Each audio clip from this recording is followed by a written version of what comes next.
It's one small step for man, one giant leap for mankind.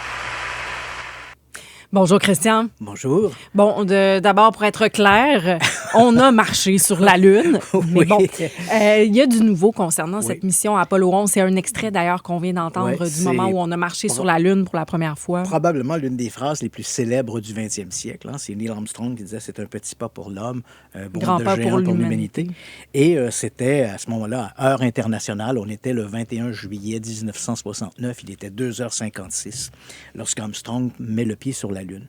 Et peu après, bien évidemment, les théories du complot circulent. On n'a pas été sur la Lune, etc. On trouve toutes sortes d'arguments. Mais l'un des arguments qui a souvent été évoqué par les tenants de la théorie du complot, c'est de dire, après le débarquement de Neil Armstrong, ces fameuses images où on l'a vu débarquer sur la Lune. Toi, tu étais trop jeune, mais moi, j'avais 6 ans à l'époque. Mon grand-père était venu me chercher, j'étais au lit, il m'avait réveillé, il m'avait amené dans le salon. La télé jouait. Et je me rappelle encore, c'était le vulgarisateur Jacques Lebrun au Québec qui animait l'émission. Et là, on voit ces images granuleuses. Et là, Armstrong débarque sur la Lune. Je me rappelle encore que ça clignotait dans le bas de l'écran. Armstrong est sur la Lune. Ça clignotait, là. C'est resté pour moi des images là, inoubliables. Mais ces fameuses images très granuleuses d'Armstrong qui débarque sur la Lune, on apprend quelques années après que la NASA, qui les avait sur vidéo, les a effacées par erreur. Et là, les gens et les théoriciens du complot vont dire « Ouais, mais bon, si on a effacé des images, comment la NASA peut-elle effacer des images qui sont probablement l'événement le plus marquant du 20e siècle? » Mais là, c'est sûr que la première chose que tu dis, Christian, c'est comment la NASA a pu effacer les images des premiers pas sur la Lune, sincèrement. Et la NASA ne s'est pas beaucoup exprimée sur le sujet. Il y a quelques années, justement, devant toutes les théories du complot, elle avait engagé un journaliste, James Oberg, pour éventuellement publier un ouvrage où on répondrait à toutes les théories du complot.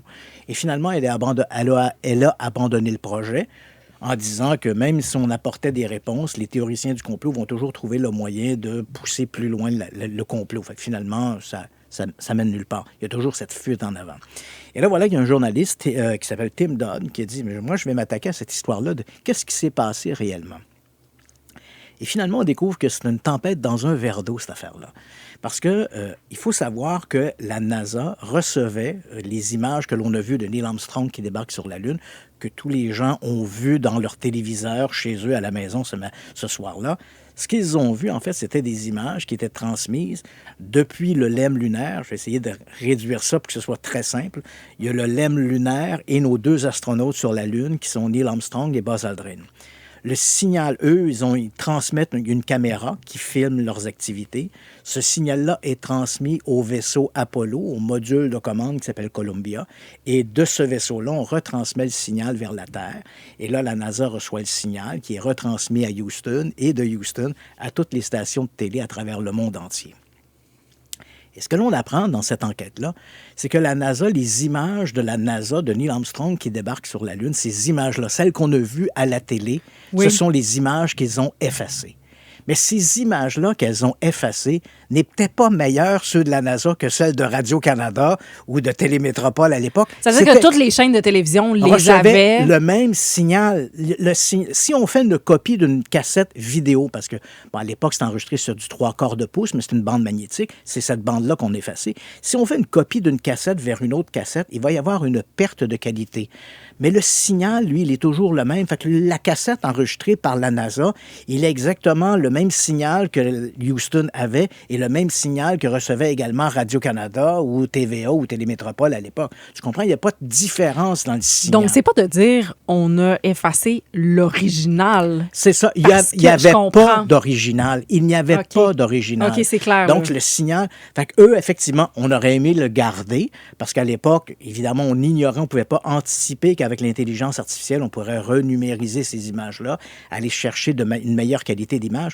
Mais si la NASA souhaitait le faire, ils n'ont qu'à contacter CBS ou NBC ou n'importe quelle station de télé aux États-Unis qui ont probablement en archive ces images-là. Je vais donner un exemple. Là. Je publie une vidéo de ta chronique, OK? Oui. Sur les réseaux sociaux. Je t'identifie. Christian Page avec Marie-Ève Tremblay. Pour X raisons, je m'enlève de l'identification. puis c'est toi qui restes avec l'image. C'est exactement la même chose. La même chose a demeuré. Donc, la NASA a effacé cette cassette. Elle a été mal étiquetée.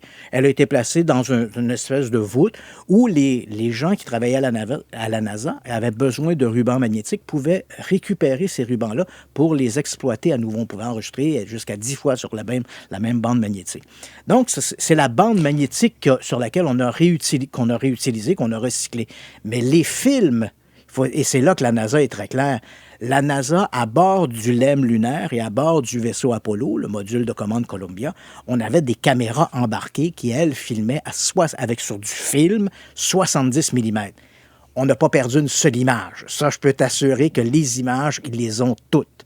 Donc, c'est une cassette vidéo qu'on a effacée qui est partout dans le monde, finalement. C'est la même cassette qui est partout dans le monde. La NASA ne recevait pas un signal meilleur, différent de celui que recevaient les autres stations. Ouais, mais c'est quand même imbécile d'avoir effacé ça. Même si ça ne change absolument rien. Tout à fait. Mais la NASA rassure, les images qui ont été filmées directement depuis le LEM lunaire ou depuis le vaisseau Columbia, c'était des images sur film, 70 mm. Dis-moi, Christian, pourquoi c'est si important de trouver une explication à cette affaire-là? Parce que tu as dit que ça alimente les théories du complot. Qu'est-ce que les gens se sont imaginés avec le fait qu'on l'ait effacé? Oui, quand cette histoire-là est sortie, puis ça sort un peu comme ça, de nulle part, la NASA a effacé les bandes originales où Armstrong débarque sur la Lune, sans dire que c'est le même signal qui était capté par toutes les stations de télé à travers le monde. Les gens ont commencé à dire, peut-être parce que sur ces images, on voyait des choses que la NASA ne voulait pas montrer et qui démontraient que ça avait été tourné dans un studio. On aurait pu voir un décor, un élément décor ou un technicien sur le plateau. Donc, on a effacé ces images-là pour être certain que jamais elles ne tombent entre de mauvaises mains et que ces images-là soient éventuellement publiées. J'ai même vu dans la foulée de ces images-là perdues, il y a une image qui circule où on voit Armstrong qui débarque sur la Lune et avec une espèce de néon qui tombe à ses pieds, comme s'il y avait eu un défaut. OK, on va la refaire. OK, on retourne. Tout ça, évidemment, ce sont des images qui sont truquées. Les véritables images, celles que la NASA recevait, il n'y avait même pas moyen vraiment de les filtrer. Lorsque la NASA recevait l'image, le signal depuis le vaisseau Apollo, elles étaient captées par des antennes à travers le monde entier et elles étaient retransmises. Ça, il n'y avait pas d'intermédiaire. Il n'y avait pas d'intermédiaire. Il n'y a pas de moment où on a pu cacher quoi que ce soit. Si Neil Armstrong tombait puis il se blessait, on aurait pu couper le signal, empêcher le signal d'être retransmis parce que le filtre, en fait, c'est le signal arrivait à la NASA le transmettait à Houston et Houston au monde entier. C'est comme ça que ça fonctionnait. Donc, on avait les deux seuls intermédiaires qui auraient pu couper le signal avant qu'il soit diffusé à travers le monde. Si un imprévu ou un accident grave était survenu, c'est entre ces deux moments-là. Mais à partir du moment où les images étaient diffusées, c'est exactement le même signal. Donc, les films, eux, qui ont été tournés à bord du LEM et à bord du module de commande, ces images-là ont été tournées sur du ruban magnétique, pas du ruban magnétique, sur du film, 70 mm. Et ce sont ces images-là, renumérisées, nettoyées, qui ont été utilisées en 2019. Un magnifique documentaire sur Apollo 11 qui a été diffusé notamment dans les cinémas IMAX et qu'on peut retrouver sur des plateformes comme Netflix, tout ça, qui s'intitule simplement Apollo 11. On a des images d'une qualité extraordinaire. Ce sont les images qui étaient tournées par des caméras embarquées sur les vaisseaux.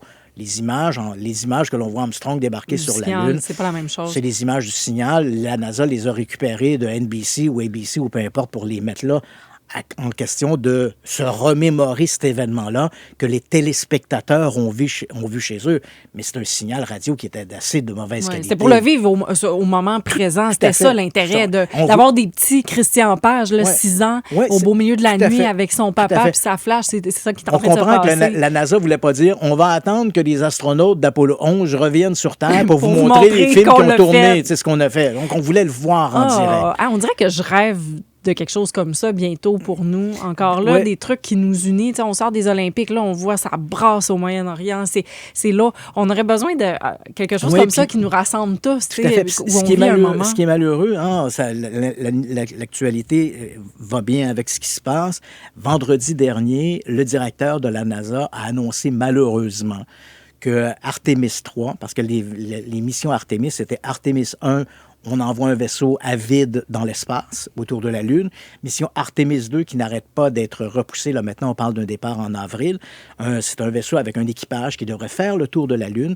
Et Artemis 3 devait mettre des hommes sur la Lune. Et là, on apprend que la NASA a décidé de revoir ça. Artemis 3 n'enverra pas des hommes sur la Lune.